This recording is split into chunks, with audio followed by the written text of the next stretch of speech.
Start. Um, so a router table can be handy if you've got a good router. Now routers, if you have a plunge router which allows you to start up and slide across the surface and then drop into it, again, those are another alternative to really intricate things like recessed hinges on cabinets, and you use a good router and you can spend a bunch of money on bits for routers.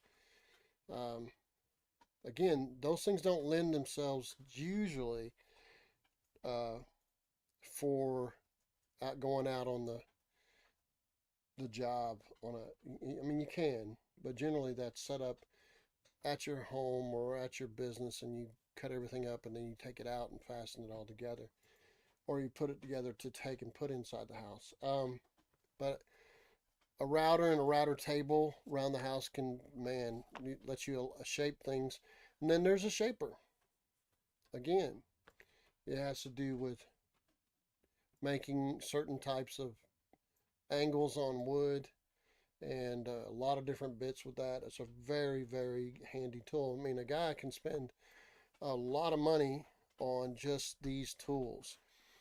But another thing to think about it when you get to a certain point, if you're building your own home or things such as that, is a heavier electric drill, because the battery drills just don't hold up to most. Even spinning drywall might have burned up a couple, or at least got them where they were smoking. So battery drills generally don't work.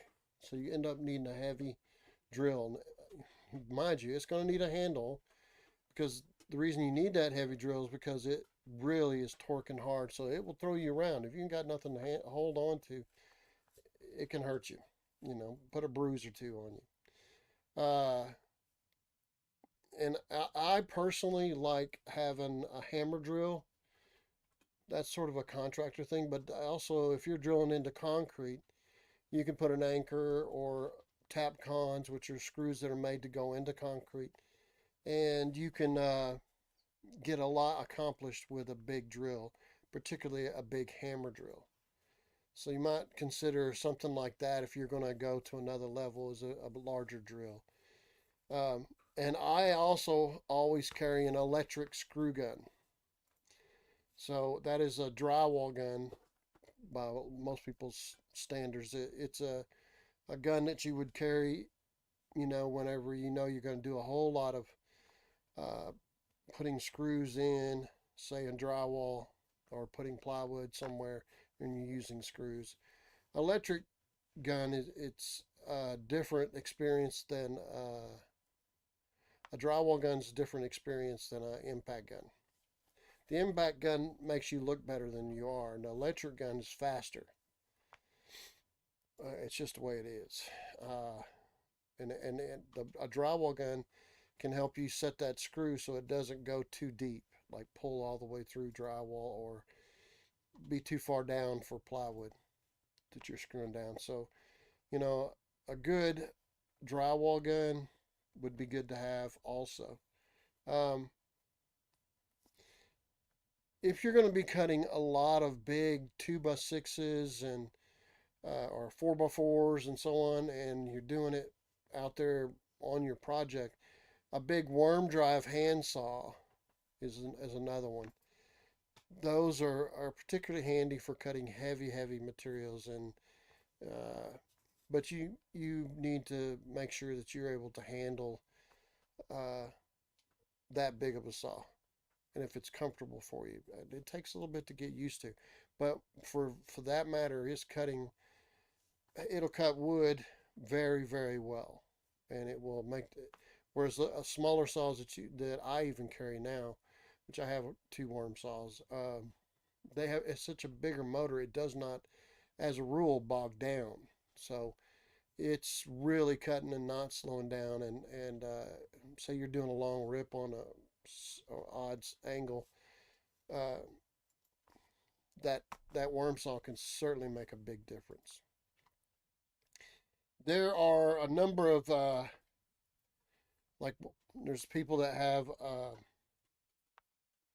screw guns that have clips the screws are into the plastic clip and it's supposed to be faster. Well, that's the only advantage that you're going to have is once you got it set, it is faster, but it costs more because the screws that are in those clips cost more, a lot more than the regular screws. And you say, well, sure. Well, it's a special gun, it's a special screw, and those cost more. So unless you have a whole lot where you can make the difference on time, saving time, therefore labor cost, they don't really pay off. I don't normally use them. Uh,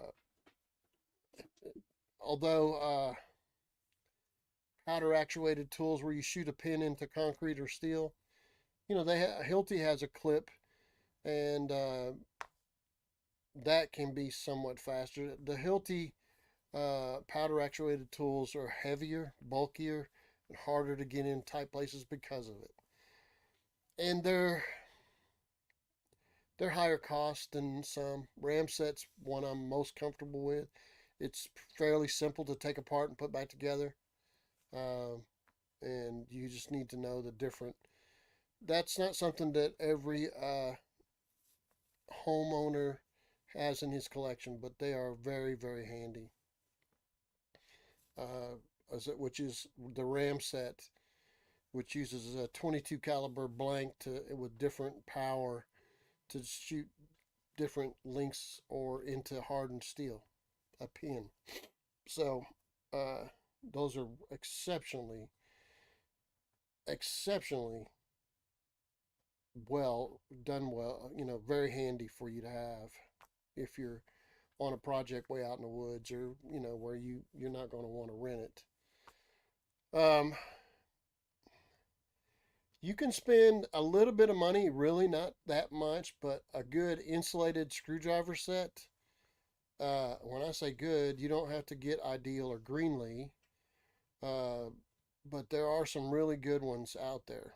And having that set all together instead of just tucked away in a box makes it fast to grab and much higher quality, whenever you're working around the house, because you can go straight to the size you want.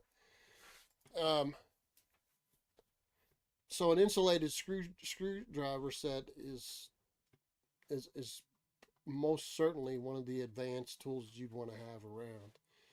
And you can spend quite a bit on all the accessories and things. One of the things I was thinking about was a hand planer, and that has served its purpose many, many times for me. Say if you got a certain area that it's the wood sticking out just a little bit past, you could take that hand planer and take it down. And those are really cool. And then we get into sanders. If you're going to do a lot of really fine woodwork, you're going to want the little barrel sanders and the belt sanders and the hand sanders. And there's orbital, and the circular ones, they're not really they don't really serve a purpose other than on wood, because it doesn't necessarily go with the grain, and it probably doesn't go with the grain. But like a belt sander, a good belt sander certainly makes a difference. And that hand planer, as I mentioned, you can find some used, and they really don't cost much money. It's a very handy tool to have hanging around the house, just because you need to reduce the size of a piece of wood.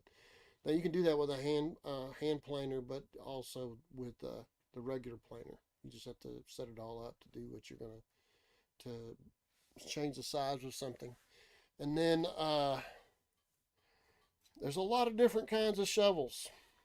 The ones that are narrow for digging ditches, there's some of them that have holes in them so the water comes out and you just grab the mud. There's a lot of really good axes and hatchets. All those things are things you would want to have around the house eventually. I personally like an electric chainsaw because I don't have to send it off, and I have regular chainsaws. I don't have to mess around trying to tune it up real quick, or myself on the job, and have to find I need a little filter and that I have to go into town for. So I just went to battery powered, and I really haven't looked back. Now, I would say you would need more than the one battery that they give you. So a good battery powered chainsaw will let you do a lot of stuff around the house. But then you get into the, if you're going to do a lot of wood cutting, say if you're getting a wood stove and such, um, you can spend a good fortune on a good saw. There's Echo, Stihl, Husqvarna. My best friend like John's Red. Um, but there's a lot of really nice saws out there. Uh, Again, all these things require you getting a level of skill so that you don't hurt yourself. Um, and those tools sitting around surely makes your life a lot easier when you have to get something done. A number of hoists and let's say ratchets where you pull things. I've never had a time when I didn't say, man, I'm glad I've got one. I mean, you can do the old style rope, but I'm talking about cable pulleys and ratchet. That's, and then you have chain falls, which I had um, several big chain falls in my other warehouse, and man, that things they save a lot of time.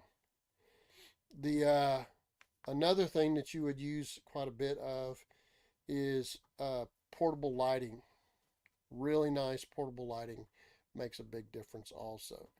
Uh, you know, One thing you might remember is these old halogens can be changed out to LED. So if you have an old halogen set, you can put LED bulbs to replace the halogen, which were quite hot.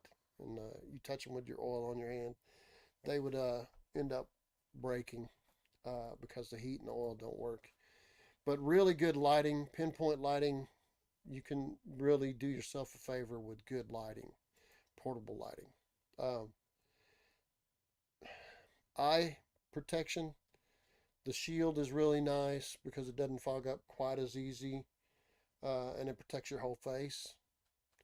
And of course, the safety glasses, those are things that you seem to lose everywhere you go when you go from job to job as a repair person. Um, those things are really handy to have so you don't have to deal with things getting into your eye and scratching your eye a little bit. No, I've not been around anybody that's actually lost any part of their eye. But I know that it's happened, so insurance companies are concerned about it. So those things are good investments and good to have around. If you notice, I don't mention gloves. All these tools that I'm talking about are enemies to gloves. If it gets hung up into any of those tools, like a router, like a joiner, like a sander, anything, your gloves end up being your enemy. Could take your hand into the saw or the drill. There's another one. I have one, I kind of take it for granted. It's a drill press. So it's a stand-up drill press that you would have for drilling holes, perhaps over and over, but particularly in an exact place. You don't have to. You just pull down on a lever, and that drill drills through it. Man, those things are handy. So you might consider uh, one of those hand drills, and it doesn't have to be a big one, but I have a big one.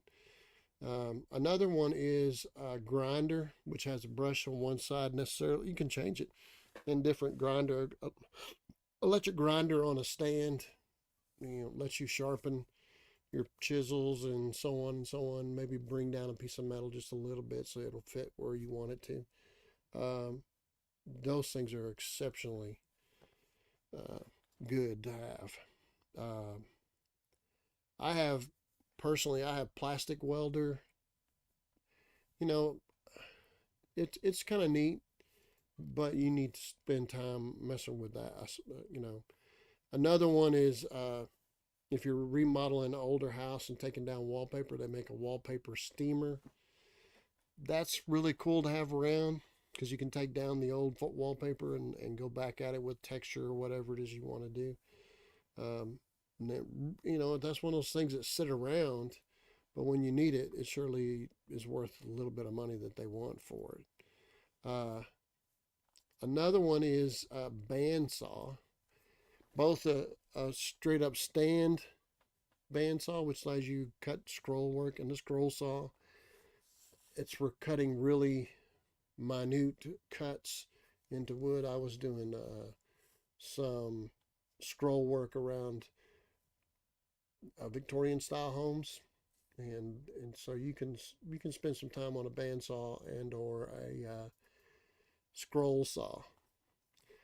Another one that you would spend money on for sure is a really nice and strong jigsaw, little hand jigsaw. I used to spend a lot of money on them. I have a Milwaukee now, but it just came as a friend brought it to me and sold it to me. Um, but I had a Frood that was really, really nice, and somebody ended up leaving it in a bucket, and they got filled it with water, and ended up being a piece of steel instead of a working tool. That was when I had 8 or 9 guys working for me. Um, an air nailer and finish nailer are nice to have around the house. Now, I personally don't do much with air nails, but you can do, uh, like if you're working with rough cut green wood, you turn the air pressure up on the nailer, and you can do a lot of things you can't do with a screw unless you pre-drill it. So you start messing with that. An air nailer is faster, but in my experience, is easy to take apart. Air nailer. So then you got the hose. You can spend some good money on having non-kink hoses for those air tools, and I personally have some cheap hoses and non-kink hoses also. But then finally, the thing that drives all that is a decent compressor. Now you can spend 600 on the upright and higher. You can spend a lot of money on a compressor, but they certainly do, make a difference for around the house. Airing up tires is for sure one of those things, but um, you can use a sprayer to spray things with your air hose. Um, Getting familiar with those tools are important. So what you would want to do is try to check out the recovery rate and then how much storage it actually has, how much you're going to use. Your big air mechanic tools, they need a pretty good reserve. A small tank, generally won't keep up with those tools. They need about 80 pounds. So you end up needing a larger tank to run those kind of automotive tools, particularly. Whereas maybe not with a nail gun. I personally don't. I've got 1 or 2 nail guns, but I don't use them much. You can use staplers and finish nailers and brad nailers, all air. And that's nice when you're around the house or in your shop making things. You can just take it from its spot, its home, and go after it. They are similar to chainsaws in that they require going in there and making those tools where they're not stuck, because sitting very long they get stuck. So you have to. There's some maintenance to those also. But a good air compressor lets you get away with onto larger and larger projects. So like if you were trying to spray texture, you would need a hopper to go with that compressor. And the better wallboard and other bigger brands, those require reserve and or at least a very good recovery rate to keep it up. Otherwise, you won't be spraying consistent. After you spray it a while, it ends up losing pressure and it has a different size look and texture. So if you're working on remodeling a house, that'd be a hopper or a texture sprayer would be one of those things, and a good compressor to drive it with the hose. Um, the drywall finishing tools, I personally don't stay with any particular design. That is my favorite kind of thing, like you see a lot of people do, because I don't want to have the carpal tunnel uh, surgery. So I've changed up the position of my hands on those knives, and I've changed up the brand so that I don't have my hand shaped a particular way all the time. And I just, because I've done it that, I've been doing drywall finishing since early, say, 1990. To say I was getting paid to do it by that time. Um, so I don't have as much wear and tear as somebody does it every day, by no means, but I don't have, finger problems or wrist problems. So as far as the finishing, you don't want to buy the little plastic sets, but you do want to get a good 6-inch knife, 8-inch, 10-inch, and 12. Um, I mean, you can try a 14, but you're going to need a 14-inch pan, not a 12-inch pan. And you want a welded pan, generally a chrome plated one. So those are all good to have around the house. And then caulking guns, the better quality caulking guns are very handy because they have a cutter built into them. You can release them, and they don't hold pressure. They relieve the pressure so it doesn't keep squeezing out the caulking. So you can spend $20-$25 on a decent caulking gun and be ahead. Um, so you might consider doing that also. And then when it comes to paintbrushes, I mean, you have to maintain paintbrushes. They require quite a lot of making sure that paint is all the way out, and that takes time. You cannot be impatient with it. Um, so you could end up having if you take good care of them, you could end up with a paintbrush that's with you for a long, long time, long time, many years. So those are some of the things. Do I recommend buying an airless? I personally think that airless tools, the sprayer for paint, um,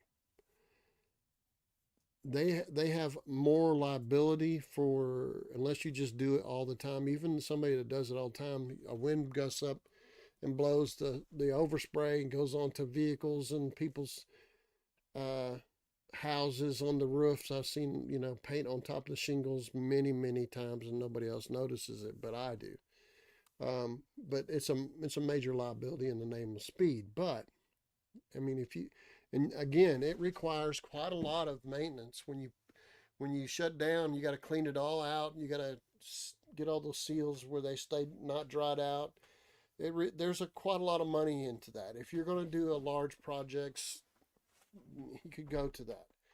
I haven't had much need, but I have learned that you don't want to buy the cheapest ones.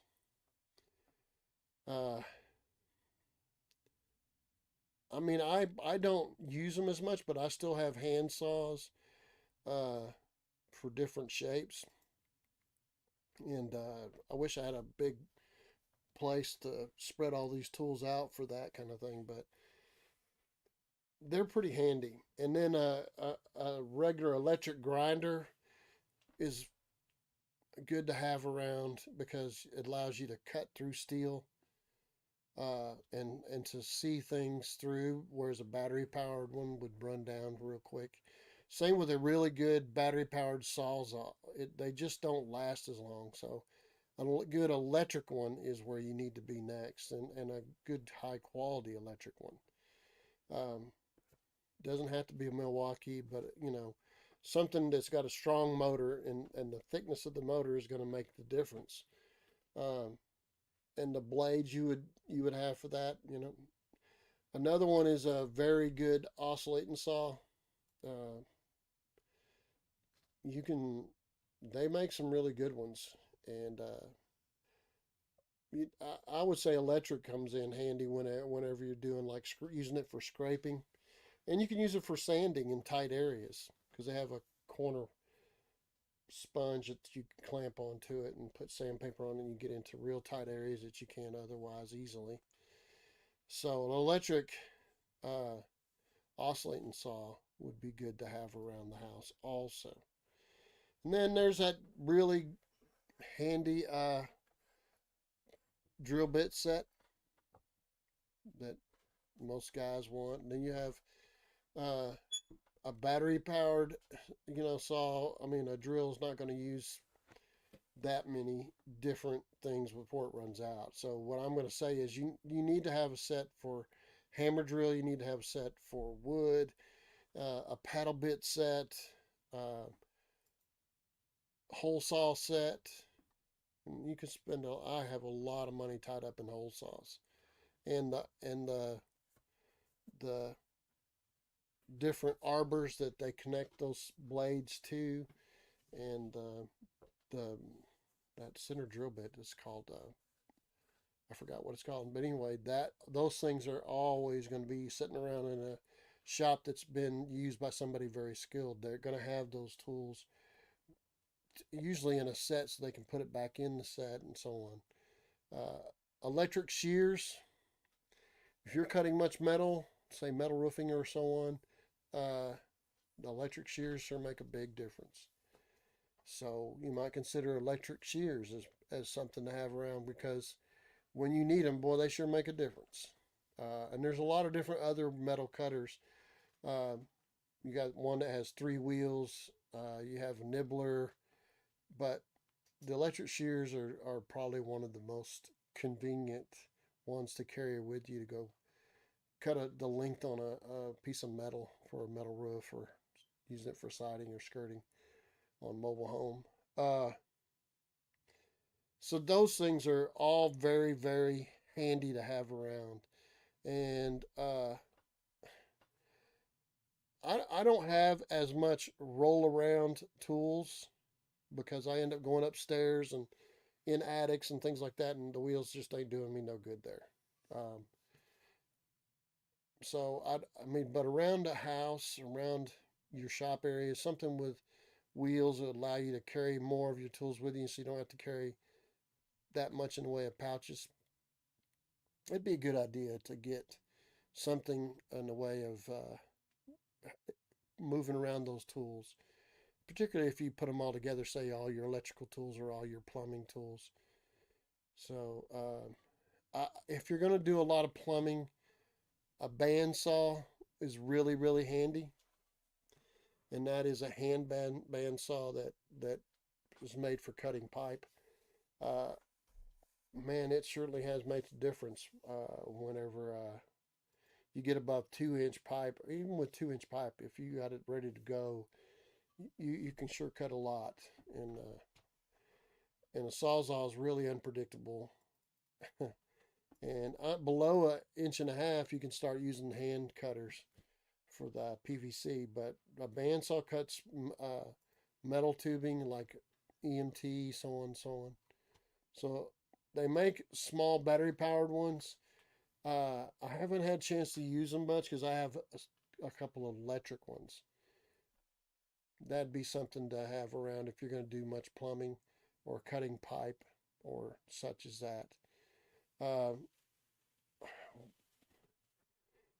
as far as an air mask, I personally don't like being restricted, but if you get into a lot of heavy chemicals, a good replaceable filter mask is good to have around.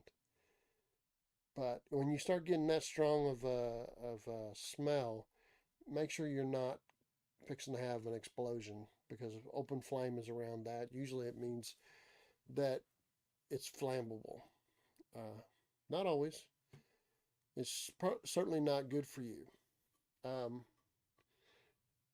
so when you get going to Formica, they have some very specialized tools for that. When you get to ceramic tile, a good ceramic tile saw is going to cost you, and there's multiple different ways, and I have four different styles of table saws. But a good table saw that will cut a 3 foot piece of tile is going to be up there near $400 or $500, if not more, for a good one. But man, if you're doing a bunch of ceramic tile, they're worth it. So there's a lot of different styles, and you should check into what you think you're comfortable with. Again, that ceramic tile takes a really strong drill to spin up that material, and it will burn up a battery drill in a hurry. So you want to make sure you have a good strong drill for that. There's quite a few more tools, and we're not going to have time to talk about. But I think that most of the things that we've been talking to you about here are things that you would, if you have a nice shop and you got room for it, those are really, really good for your barn, fixing barns up and all your little projects around the house. Maybe making your own cabinets, which is quite the adventure to make cabinets. Um, there's a satisfaction to doing things with your hands. So I would suggest you find what's comfortable for your skill level and then stretch it out a little bit. Try to learn how to do more than what you have been doing all along. And that is the adventure of life. So I leave that with you guys. And hopefully I'll see you next week. If you got any questions, give us a text or comment in on the live stream. And I'll be happy to share with you what I've experienced, as we all should. See ya.